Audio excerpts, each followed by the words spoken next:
Welcome to Pratap classes. दोस्तों, Pratap classes के YouTube channel पर आपका स्वागत है। आज है 26 अगस्त 2026 और 26 अगस्त 2026 के जितने भी इंडिया और वर्ल्ड के जो करंट अफेयर्स के क्वेश्चन बनते हैं, आज उनका अपने डिस्कशन करेंगे। पूरा वीडियो ध्यान से देखना और लास्ट में आपसे क्वेश्चन पूछूंगा जिनके जवाब आपको कमेंट बॉक्स में देना होगा। आज अपने पढ़ेंगे मिस यूनिवर्स इंडिया 2026 का खिताब किसने जीता है। नौवां राष्ट्रीय सुरक्षा रणनीति सम्मेलन 2026 का आयोजन हुआ और पहली बार महिला कमांडो रूपांतरण पाठ्यक्रम का उद्घाटन किया गया। इनकी आज हम चर्चा करेंगे पूरे लेटेस्ट न्यूज के साथ में। डेली आपको सुबह ये करंट अफेयर्स की क्लास आपको मिलती है, तो सभी साथी एक बार करेंगे सेशन को लाइक और शेयर। सभी साथियों को प्यार भरा नमस्कार, गुड मॉर्निंग। और जो भी साथी bank, UPSC, SSGD, RAS, railway, ऐसा एग्जाम, सीईटी इनकी तैयारी कर रहा है, तो उनके लिए लगातार आपको ये करंट अफेयर्स की क्लास आपको मिलती रहेगी। तो सभी साथी एक बार कर दें सेशन को लाइक और शेयर। सबसे पहले हमने कल 25 अगस्त को हमने क्या पढ़ा कि भारत की महिला युगल बैडमिंटन जोड़ी त्रिशा जोली और गायत्री गोपीचंद ने अगस्त 2026 में बीडब्ल्यूएफ विश्व चैंपियनशिप में कौन सा पदक जीता? कांस्य पदक जीता। अंडर 20 विश्व कुश्ती चैंपियनशिप 2026 में भारतीय महिला पहलवानों ने कुल कितने पदक जीते? 6 पदक जीते। डूरंड कप 2026 के फाइनल में ईस्ट बंगाल ने किस टीम को हराकर खिताब जीता? मोहन बगान को हराया। 18 अगस्त 2026 को स्पेस वॉक करने वाली पहली फ्रांसीसी महिला कौन बनी है? सोफी एडेनोट बन चुकी है। भारत का पहला मृदा संरचना मानचित्र किस संस्था द्वारा तैयार किया गया? राष्ट्रीय मृदा सर्वेक्षण एवं भूमि उपयोग योजना ब्यूरो द्वारा। भारत ने अपना अंतरिक्ष स्टेशन किस वर्ष स्थापित करने का लक्ष्य रखा? 2035 तक। और 21 अगस्त को भारतीय नौसेना को तीसरा एसडब्ल्यूसी जहाज मंगरोल किस शिपयार्ड ने सौंपा? तो कोचिन शिपयार्ड लिमिटेड ने। और राष्ट्रीय शिक्षक पुरस्कार 2026 के लिए कुल कितने शिक्षकों का चयन हुआ? 48। और इसके अलावा दुनिया के पहले जैविक डेटा सेंटर प्रोटोटाइप का अनावरण किस देश ने किया? तो ये सिंगापुर ने किया है। तो ये कल हमने अच्छे तरीके से पढ़ दिया। इसका टेस्ट आपको ऑल इन वन की टेस्ट सीरीज में आपको मिल गया। अब जो क्लास मैंने आपको वीकली दी थी, वीकली टेस्ट भी आपको इसके अंदर मिल गया। कल वाली क्लास का टेस्ट भी मिल गया और पीडीएफ भी मिल गई। और डेली आपको इसके अंदर टेस्ट वगैरह मिलते रहेंगे। इसमें ये फायदा है, जैसे क्लास आ गई शाम को टेस्ट भी मिलेगा और इसकी पीडीएफ भी आपको इसके अंदर मिल जाएगी। तो वीकली टेस्ट मिल गया, तो इसको आप जरूर ज्वाइन करें प्रताप क्लासेस का एप्लीकेशन डाउनलोड करके। ठीक है, तो अब करते हैं स्टार्ट आज की क्लास 26 अगस्त 2026। और आज की क्लास का पहला प्रश्न आपके सामने, मिस यूनिवर्स इंडिया 2026 का खिताब किसने जीता है? गजब का प्रश्न है। ये देखो आपके सामने तस्वीर के अंदर मिस यूनिवर्स इंडिया 2026 का खिताब जीत लिया है काजिया लिज मेजो। क्या नाम है इनका? काजिया लिज मेजो। ये कहाँ की रहने वाली है? केरलम, यानी कि केरल का नाम बदल कर केरलम कर दिया, तो वहीं की रहने वाली है काजिया लिज मेजो। इन्होंने मिस यूनिवर्स इंडिया 2026 का खिताब जीत लिया है। तो ज्यादा हालांकि इनका इतना गहराई से क्वेश्चन आएगा नहीं, आएगा तो सीधा ही प्रश्न एग्जाम के अंदर आएगा। तो मिस यूनिवर्स इंडिया 2026 की विजेता बन चुकी है काजिया लिज मेजो। इनकी उम्र 19 वर्ष, इनका राज्य है केरल। फाइनल कब हुआ? 23 अगस्त को जयपुर के जी स्टूडियो के अंदर। इसमें टोटल प्रतियोगी यानी कि 52 प्रतियोगियों ने भाग लिया था। और मिस यूनिवर्स 2026 है वो नवंबर के अंदर प्यूर्टो रिको में भारत का प्रतिनिधित्व करेगी। यानी कि ये जो मिस यूनिवर्स इंडिया जो 2026 की विजेता बनी है, ये आगामी नवंबर महीने के अंदर प्यूर्टो रिको में भारत का प्रतिनिधित्व करेगी। ठीक है, और इनको ताज किसने पहनाया? मिस यूनिवर्स इंडिया 2025 मानिका जो विश्वकर्मा है, उन्होंने इनको ताज पहनाया है। क्योंकि जिस सीधी सी बात है, जो पिछली बार का विजेता रहा है वो अब की वो नए वाले जो विजेता बनते हैं उनको ताज पहनाते हैं। ठीक है, तो ये आपको याद रखना है अच्छे तरीके से। कहाँ की है? केरल की। केंद्रीय गृह मंत्री और सहकारिता मंत्री अमित शाह जी ने 9वें राष्ट्रीय सुरक्षा रणनीति सम्मेलन 2026 का उद्घाटन कब और कहाँ किया है? तो ये आपके सामने तस्वीर में आप देख सकते हो। हमारे गृह मंत्री अमित शाह जी, इन्होंने 9वें राष्ट्रीय सुरक्षा रणनीति सम्मेलन और 2026 का उद्घाटन कब और कहाँ किया? तो 24 अगस्त को नई दिल्ली के अंदर। कहाँ पे किया है?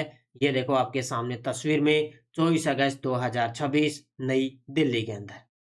तो 9वां राष्ट्रीय सुरक्षा रणनीति सम्मेलन 2026 अमित शाह जी ने 24 अगस्त को नई दिल्ली में इसका उद्घाटन किया। 2 दिन ये कार्यक्रम चला था। टोटल यहाँ पे 800 प्लस प्रतिभागियों ने भाग लिया और इसका प्रारूप था हाइब्रिड मोड पे ये सम्मेलन हुआ। मुख्य विषय आतंकवाद, साइबर अपराध, अवैध प्रशासन, मादक पदार्थ, खुफिया जानकारी साझा करना और उभरते सुरक्षा खतरों से निपटना। इन सभी बातों पर क्या है, ये एक सुरक्षा रणनीति सम्मेलन हुआ कहाँ पे, नई दिल्ली के अंदर। तो 9वां राष्ट्रीय सुरक्षा रणनीति सम्मेलन का उद्घाटन हमारे गृह मंत्री अमित शाह जी ने नई दिल्ली के अंदर किया है। ठीक है, जितनी चीजें आपको पढ़नी है उतनी चीज आपको अच्छे तरीके से याद रखनी है। ठीक है, भारत ने पहली बार किस प्रकार के मक्का के संकर बीज जारी किए हैं? भारत ने पहली बार किस प्रकार के मक्का के संकर बीज जारी कर दिए? ये देखो आपके सामने तस्वीर के अंदर अभी हमारे जो केंद्रीय कृषि मंत्री हैं शिवराज सिंह जी चौहान, उनकी जो है कमेटी के द्वारा एक बैठक हुई थी, उसी के अंदर भारत ने पहली बार एक मक्का के संकर बीज जारी किए गए। किस नाम से? तो ये गैर जीएमओ और उच्च विस्तार वाले पॉपकॉर्न मक्का। क्या नाम है? गैर जीएमओ और उच्च विस्तार वाले पॉपकॉर्न मक्का के जो है संकर बीज इन्होंने जारी किए हैं। गजब का प्रश्न है, ध्यान रखना, पहली बार इसके बीज जारी किए गए हैं। तो उपलब्धि, भारत ने पहली बार गैर जीएमओ पॉपकॉर्न मक्का के संकर बीज जारी किए हैं। विशेषता क्या रहेगी? उच्च विस्तार क्षमता वाले स्वदेशी संकर बीज रहेंगे। जारीकर्ता उपराष्ट्रपति सीपी राधाकृष्णन जी भी इनके साथ में रहे थे। और तारीख 24 अगस्त 2026 को। स्थान कहाँ पे? एलुरु जिला, आंध्र प्रदेश के अंदर, यानी कि आंध्र प्रदेश के अंदर ये मक्का के संकर बीज जारी हुए हैं। प्रीमियम पॉपकॉर्न मक्का के लिए विदेशी संकर तकनीक पर निर्भरता कम रहेगी। और मक्का तो आप जानते हो, मक्का है खरीफ की फसल। क्या है? मक्का एक है खरीफ की फसल है और अभी इसके संकर बीज है वो जारी किए गए हैं। ठीक है, तो याद रखना इसको अच्छे तरीके से। भारत डाक ने डिजिटल परिवर्तन को गति देने के लिए निम्नलिखित में से क्या लॉन्च किया है? अब देखो, भारत जो डाक विभाग है उसने डिजिटल परिवर्तन को गति दी है, एक नए नए तरीके से उसको रूप दिया है। तो उसी के लिए 2 नए ऐप लॉन्च कर दिए। तो एक तो उन्नत डाक मित्र और एक डाक सेवा मोबाइल एप्लीकेशन, ये 2 ऐप लॉन्च कर दिए। उन्नत डाक मित्र और डाक सेवा मोबाइल एप्लीकेशन लॉन्च कर दिए। अब इनका मुख्य उद्देश्य क्या होता है? देखो, डिजिटल परिवर्तन को गति देना है। और भी बातें हैं, देखो 24 अगस्त 2026 को भारत डाक ने नई डिजिटल पहलों की शुरुआत की है। इसमें पहला है डाक मित्र ऐप। ये क्या काम करेगा? शाखा पोस्ट मास्टरों को घर घर लेन देन के लिए डिजिटल सुविधा इनकी रहेगी। ठीक है, तो इसको याद रखना, डाक मित्र ऐप। इसके अलावा डाक सेवा ऐप और है। इसमें क्या होगा? कई डाक सेवाएं एक ही प्लेटफॉर्म पर 24/7 यानी कि 24/7 पर उपलब्ध रहेगी। और पूरे भारत में 14 नवीनीकृत डाकघर भवनों का उद्घाटन किया गया है, यानी कि पूरे भारत के अंदर 14 नए डाकघरों भवनों का उद्घाटन किया गया। इसमें 2 मुख्य ऐप है, एक तो डाक मित्र ऐप और दूसरा कौन सा है? डाक सेवा ऐप। और इनका मुख्य उद्देश्य जितनी भी डाक सेवाएं उनको तेज करना, सुलभ बनाना और नागरिक केंद्रित बनाना, ये इसका मुख्य उद्देश्य रहेगा। तो ये अभी भारत ने डिजिटल परिवर्तन को गति देने के लिए डाक मित्र ऐप और डाक सेवा ऐप लॉन्च की है। तो ये खास तौर से आपको याद रखना है। जनजातीय भाषाओं और संग्रहालयों पर राष्ट्रीय सम्मेलन का शुभारंभ 24 अगस्त 2026 को कहाँ हुआ है? जनजातीय भाषाओं और संग्रहालयों पर राष्ट्रीय सम्मेलन का शुभारंभ 24 अगस्त 2026 को कहाँ पे हुआ? मैसूर, कर्नाटक में अंदर। कहाँ पे हुआ है? Option number C, Mysore, Karnataka के अंदर। ठीक है, तो आयोजन जनजातीय भाषाओं और संग्रहालयों पर राष्ट्रीय सम्मेलन 24 अगस्त 2026 को इसको आयोजन किया गया। कहाँ पे? कर्नाटक के अंदर। उद्देश्य है जनजातीय भाषाओं और संस्कृति का संरक्षण करना। आयोजक रहा है जनजातीय मामलों का मंत्रालय। तो सीधी सी बात है, भी जनजातीय भाषाओं की बात आ गई तो आयोजक भी जनजातीय मंत्रालय रहेगा। तो कर्नाटक के अंदर इस सम्मेलन का आयोजन किया गया।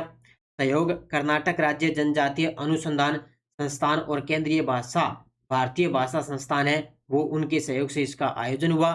3 दिवसीय सम्मेलन चला। मुख्य पक्ष प्रौद्योगिकी के माध्यम से जनजातीय भाषाओं व संस्कृति का संरक्षण करना। तो सीधी सी बात है, जनजातीय जो भाषा है उनकी भाषाओं का, संस्कृति का संरक्षण करना, ये इस सम्मेलन का मुख्य उद्देश्य रहा है। तो इसका आयोजन कहाँ पे हुआ? कर्नाटक के अंदर। राष्ट्रीय सुरक्षा गार्ड ने पहली बार महिला कमांडो रूपांतरण पाठ्यक्रम का उद्घाटन कहाँ किया है? ये पक्का छपेगा एग्जाम के अंदर। सभी साथी खास तौर से इस क्वेश्चन को अच्छे तरीके से ध्यान में रख लेना। कि राष्ट्रीय सुरक्षा गार्ड ने पहली बार महिला कमांडो रूपांतरण पाठ्यक्रम का उद्घाटन कहाँ से किया है? मानेसर हरियाणा से। कहाँ से किया है? Option number B, Manesar Haryana से। तो ये आप तस्वीर में आप देख सकते हो। अब इसका मुख्य उद्देश्य क्या है वो देखो आपके सामने। तो पहली बार महिला कमांडो रूपांतरण पाठ्यक्रम शुरू हो चुका है। कौन सी संस्था द्वारा? राष्ट्रीय सुरक्षा गार्ड द्वारा। कहाँ पे? मानेसर हरियाणा स्थित एनएसजी प्रशिक्षण अकादमी के अंदर इसकी शुरुआत हुई है। और ये जो पाठ्यक्रम है ये चलेगा 12 सप्ताह। कितने दिन है? 12 सप्ताह चलेगा। लक्षित कर्मी राज्य पुलिस बलों और सीएपीएफ की चयनित महिला कर्मी है वो इसके अंदर लक्षित रहेगी। और प्रशिक्षण शारीरिक, तकनीकी और सामरिक प्रशिक्षण इसके अंदर रहेंगे। और उद्देश्य आतंकवाद विरोधी विशेष अभियानों में महिलाओं की भागीदारी बढ़ाना, ये इसका मुख्य उद्देश्य रहेगा। आतंकवाद विरोधी विशेष जो अभियान है उसके अंदर महिलाओं की भागीदारी किस प्रकार रही, वो किस प्रकार रहेगी, तो ये इनका मुख्य उद्देश्य रहेगा। तो महिला कमांडो रूपांतरण पाठ्यक्रम कहाँ पे शुरू हुआ है? तो ये मानेसर है हरियाणा के अंदर। इस पाठ्यक्रम की अवधि रहेगी 12 सप्ताह तक चलेगा। अखिल भारतीय आयुर्वेद संस्थान नई दिल्ली ने 2026 से 27 शैक्षणिक सत्र के लिए कौन सा पाठ्यक्रम शुरू किया है? गजब के प्रश्न है, क्योंकि आपको पता है पिछले 2-3 दिन से आपको क्लास नहीं मिली थी ना पहले, तो वो पीछे वाला जो करंट है वो आगे हम एक साथ कवर कर रहे हैं। ठीक है, धीरे धीरे आपको मैं पूरा कवर करवाऊंगा, एक भी क्वेश्चन आपको छूटने नहीं दूंगा। तो इसका उत्तर क्या हो जाएगा? ऑप्शन नंबर बी, गर्भिणी मित्र पाठ्यक्रम। कौन सा? गर्भिणी मित्र पाठ्यक्रम है वो अखिल भारतीय आयुर्वेद संस्थान नई दिल्ली ने 2026 से 27 शैक्षणिक सत्र के लिए पाठ्यक्रम शुरू किया, जिसका नाम क्या है? गर्भिणी मित्र पाठ्यक्रम। ठीक है, तो पाठ्यक्रम का नाम गर्भिणी मित्र पाठ्यक्रम है। संस्था है अखिल भारतीय आयुर्वेद संस्थान नई दिल्ली द्वारा इसकी शुरुआत की गई। 2026-27 के लिए 6 महीने का ये पाठ्यक्रम रहेगा। फोक्स आयुर्वेद आधारित मातृ स्वास्थ्य सहायता करना, ये इसका मुख्य फोक्स रहेगा भी। क्या है? आयुर्वेद आधारित मातृ स्वास्थ्य सहायता करना। और गर्भावस्था व प्रसवोत्तर अवधि में स्वास्थ्य शिक्षा, जीवन शैली मार्गदर्शन और सामुदायिक सहायता करना। और महत्वपूर्ण, ये पेशेवर चिकित्सा देखभाल का एक पूरक है, बाकी विकल्प है नहीं है, इनकी विकल्प नहीं है, इसका एक पूरक देखभाल ही करना है, ये इसका मुख्य टारगेट है। तो नई दिल्ली के अंदर अखिल भारतीय आयुर्वेद संस्थान द्वारा गर्भिणी मित्र पाठ्यक्रम लॉन्च किया गया। कब? किसके लिए? 6 महीनों के लिए, महिलाओं के लिए। IWG 2026 work from anywhere index के अंदर पहली बार कौन सा भारतीय शहर शामिल हुआ है? तो IWG 2026 work from anywhere index के अंदर पहली बार भारतीय शहर शामिल हुआ है मुंबई। कौन सा शामिल हुआ है? मुंबई इसके अंदर शामिल हुआ है।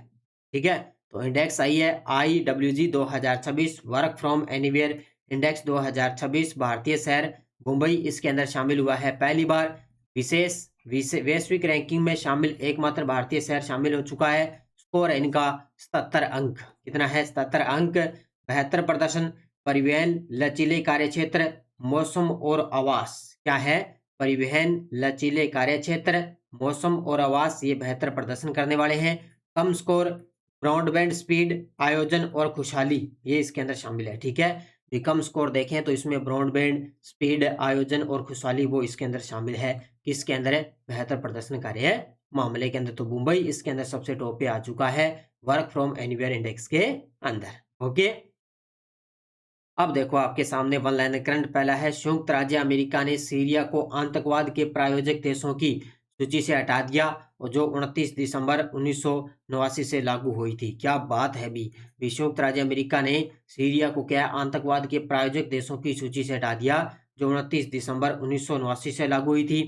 गुजरात के जामनगर में स्थित खिजड़िया पक्षी अभ्यारण्य हालिया वैज्ञानिक अध्ययन के अनुसार काले गर्दन वाले सार्स के लिए एक प्रमुख प्रजनन केंद्र के रूप में उभरा है। तो खिजड़िया जो पक्षी अभ्यारण्य है गुजरात के अंदर, वो एक काले गर्दन वाले सार्स के लिए एक प्रमुख प्रजनन केंद्र के रूप में उभरा। अमेरिकी सरकार ने ईरान के खिलाफ ऑपरेशन इकोनॉमिक्स आउटकास्ट नामक एक बड़ा आर्थिक अभियान शुरू किया है। ये पॉइंट नोट कर लेना 3 नंबर वाला, कि अमेरिकी सरकार ने ईरान के खिलाफ ऑपरेशन इकोनॉमिक आउटकास्ट नामक एक बड़ा आर्थिक गलियारा यानी कि आर्थिक अभियान शुरू किया है। ठीक है, तो ये वन लाइनर अच्छे तरीके से याद कर लेना। ये टेलीग्राम ग्रुप है, कोई सूचना, कोई लिंक, कोई नोटिफिकेशन, सब आपको टेलीग्राम पे सूचना मिलती है। पिछले वीडियो का क्वेश्चन, 18 अगस्त 2026 को अपराजिता प्रंगला 2026 ट्रैक को हरी झंडी किसने दिखाई? तो हमारे रक्षा मंत्री राजनाथ सिंह जी ने। बहुत सारे विद्यार्थियों ने बड़े गजब के जवाब दिए, उन सभी को बहुत बहुत शुभकामनाएं। अब देखो क्वेश्चन फॉर यू, केंद्रीय गृह और सहकारिता मंत्री अमित शाह जी 20 अगस्त 2026 को दक्षिणी क्षेत्रीय परिषद की 31वीं बैठक की अध्यक्षता कहाँ की? तो ये तमिलनाडु, कोयम्बटूर तमिलनाडु, महाबलीपुरम तमिलनाडु, मदुरई तमिलनाडु। इसका जवाब आपको कमेंट बॉक्स में देना है। तो ये थी आज की अपनी क्लास, और ये है अपनी राजस्थान एसआई की बुक बाजार के अंदर उपलब्ध है। इसमें पूरा फैक्ट आपको मिलेगा, राजस्थान, इंडिया, वर्ल्ड तीनों का करंट अफेयर्स।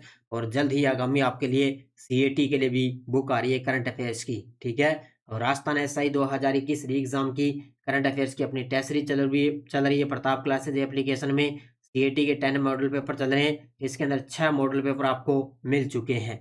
और आरएस प्री एग्जाम की करंट अफेयर्स की टेस्ट सीरीज है, सीएटी के करंट अफेयर्स की टेस्ट सीरीज है, तो इनको आप जरूर ज्वाइन करें अच्छे तरीके से। तो ये थी आज की अपनी क्लास, सभी साथी करेंगे वीडियो को जाते जाते लाइक और शेयर। धन्यवाद। जय हिंद, जय भारत, जय राजस्थान।